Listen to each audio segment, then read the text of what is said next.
വിശുദ്ധമാകുന്ന ഖുർആൻ അവതരിപ്പിക്കപ്പെട്ടതാണല്ലോ.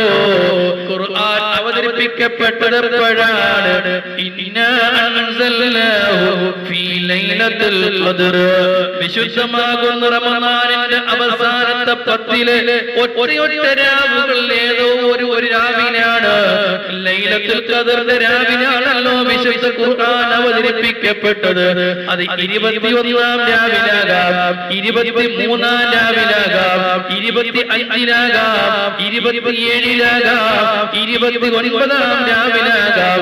ഇങ്ങനെ ഒറ്റ രാത്രികൾ നമ്മുടെ മുന്നിലേക്ക് വരുമ്പോ ആ രാവുകളിൽ വിശുദ്ധ ഖുർആൻ അവതരിപ്പിക്കപ്പെട്ട രാവാണത്.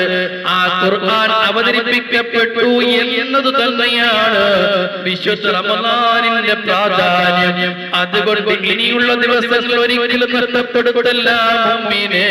ഹബീബായ മുഹമ്മദുർ റസൂലുള്ളാഹി സ്വല്ലല്ലാഹു അലൈഹി വസല്ലമ തങ്ങളെ സംബന്ധിച്ച് ആയിഷ ബീവി റളിയല്ലാഹു അൻഹ പഠിപ്പിക്കുന്നുണ്ട്, ഇദാ ദഖലൽ അസ്റു അഹ്യൽ ലൈല വ ഐഖല അഹ്ലഹു വജദ്ദ വശദ്ദൽ മൻസറാ.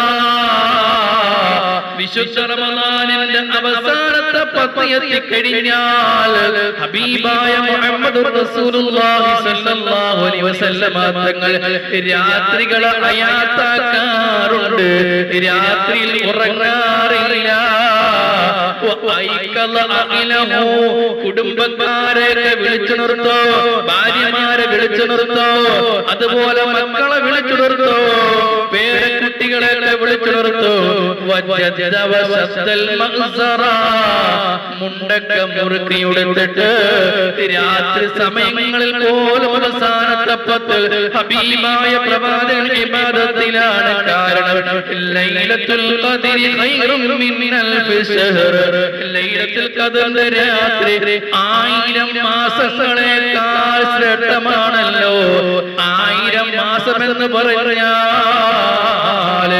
ഒരു മനുഷ്യന്റെ ആയുസ്സിന് തുല്യമാണ്. അതായത് 83 വർഷമാണ് 1000 മാസം എന്ന് പറയുന്നത്. 83 വർഷം ഇബാദത്തെടുത്താൽ കിട്ടുന്ന കൂലി ഒരൊറ്റ രാത്രിയിൽ ലഭിക്കുകയാണ്. ലൈലത്തുൽ ഖദ്റിന്റെ രാത്രി ലഭിക്കുകയാണ്. ആ ലൈലത്തുൽ ഖദ്റിന്റെ രാത്രിയിലെ ഒരു മിനിറ്റിന് 50 ദിവസങ്ങൾക്ക് തുല്യമാണ്. ആ രാത്രിയിൽ ഒരാൾ ഒരു മിനിറ്റ് ഇബാദത്തെടുത്താൽ 50 ദിവസം ഇബാദത്തെടുത്തതിന്റെ കൂലി കിട്ടുന്നു. ഒരു മണിക്കൂർ ഇബാദത്തെടുത്താലോ 80 വർഷങ്ങൾക്ക് തുല്യമാണ്, 80 മാസങ്ങൾക്ക് തുല്യമാണ്.